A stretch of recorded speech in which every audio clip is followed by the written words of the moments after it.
자, 111번 문제를 풀어보도록 하겠습니다. 다음 설명이 뜻하는 용어를 쓰시오라고 했는데요. 보니까는 일단은 소비자들에게, 뭐, 조세에 응할 거냐. 만약에 응하게 되면, 이게 선물을 주겠다. 쿠폰을 주겠다. 라고 해가지고, 이제 뭐 조사를 할 수 있게끔 이제 구성을 한다라는 겁니다. 그래서 이런 게 뭐냐면 바로 소비자 패널 조사죠. 소비자 패널 조사. 우리가 이제 패널이란 말을 많이 쓰죠. 그죠? 예. 이 패널이라고 하는 것은 토론에 참여하여 의견을 말하거나 방송 프로그램 따위의 출연해 사회자의 진행을 돕는 역할. 그래서 소비자들을 패널로 이제 구성을 해가지고 우리가 이제 어떤 마케팅 조사를 하는 걸 우리는 소비자 패널 조사라고 할 수가 있겠습니다. 자, 그다음에 112번 볼까요? 다이렉트 마케팅. 다이렉트 마케팅이라고 하는 것은요, 중간상을 거치지 않고, 기업과 고객이 직접적으로 연결이 돼서, 거래가 이루어지는 그러한 어떤 마케팅을 우리는 다이렉트 마케팅이라고 볼 수가 있겠습니다.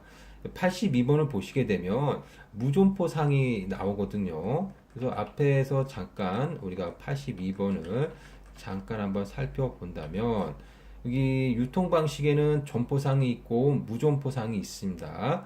예, 무점포상은 온라인 쇼핑몰, 텔레마케팅, 방문 판매, TV 홈쇼핑, 자동 판매기 등등이 있는데 결국은 이 무점포상이 결국은 이제 다이렉트 마케팅이라고 볼 수가 있겠죠.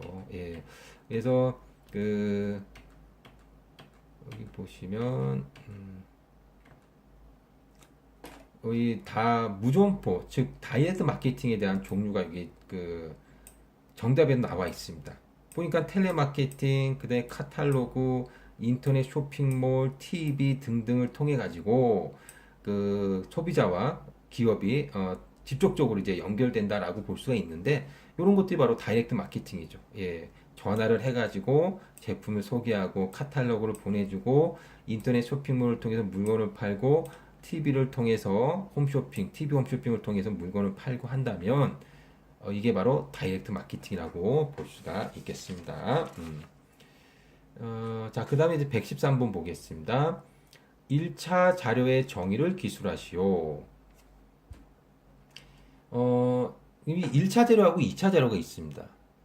우리가 이제 시장을 분석하기 위해서는요, 시장 조사를 하는데, 이 시장 조사를 하면은 이제 어떤 자료가 얻어질 수 있겠죠.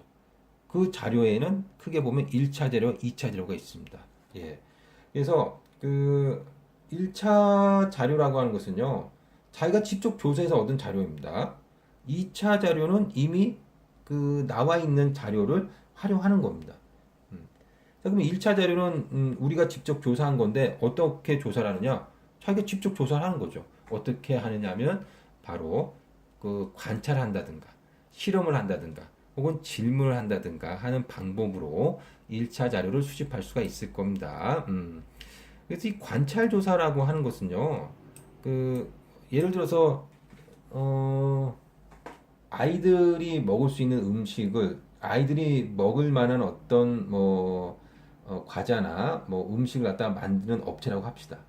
그러면 어린애들, 3살, 4살짜리 애들에게, 뭐라고 할까요? 실험을 시키고, 질문을 하고 하게 되면, 그럴 수도 있겠지만, 그게 정확하게 어떤 조사가 될 리가 없겠죠. 그래서 그런 어떤 아이들한테는요, 일단 관찰해 본다는 겁니다. 예. 그래서 이 아이들이 무엇을 좋아하는지 좀 관찰해 봄으로 인해 가지고 우리가 어떤 정보를 얻을 수 있는 거죠. 어른들이라면 그냥 물어보면 되겠지만 아이들은 그렇지 않잖아요. 실험을 할 수도 있다라는 거죠. 실험. 그래서 이제 매장 내에서 어떤 음악을 틀어줘야만 매출액이 가장 높은지 좀 알고 싶다.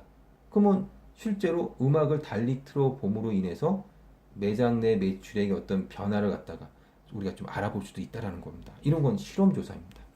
그 다음에 질문 조사. 질문 조사 우리 많이 하잖아요. 그죠? 예. 그래서 시장 조사를 할 때 질문 용지를 갖다 받고 우리가 체크도 많이 하고 하지 않습니까? 이런 것들이 바로 이제 질문 조사라고 볼 수가 있겠습니다. 그 다음에 114번. 이 MOT, 그 진실의 순간. 예, 우리 요거 앞에서 우리가 이야기 했었습니다. 86번에서 MOT에 대해서 우리가 문제를 한번 풀어봤습니다. 그 다음에 115번입니다. 이게 결국은 의욕이 상실된 상태. 처음에 막 하려다가 이게 그 나중에 너무 열심히 하다 보면 내가 뭐 이럴 필요가 있나? 뭐 이런 어떤 의욕이 상실된 상태에 간다는 거죠. 이런 거 우리는 번아웃이라고 이렇게 이야기를 할 수가 있겠습니다. 번아웃. 예, 그래서 이 번이라고 하는 것은 이제 뭐 타다, 뭐 타버리다 이런 뜻이잖아요. 예, 다 타버렸다는 겁니다. 예. 신체적, 정신적으로 모든 에너지가 소모되어 무기력증이나 자기 혐오, 직무 거부 등에 빠지는 현상이라고 볼 수가 있겠죠.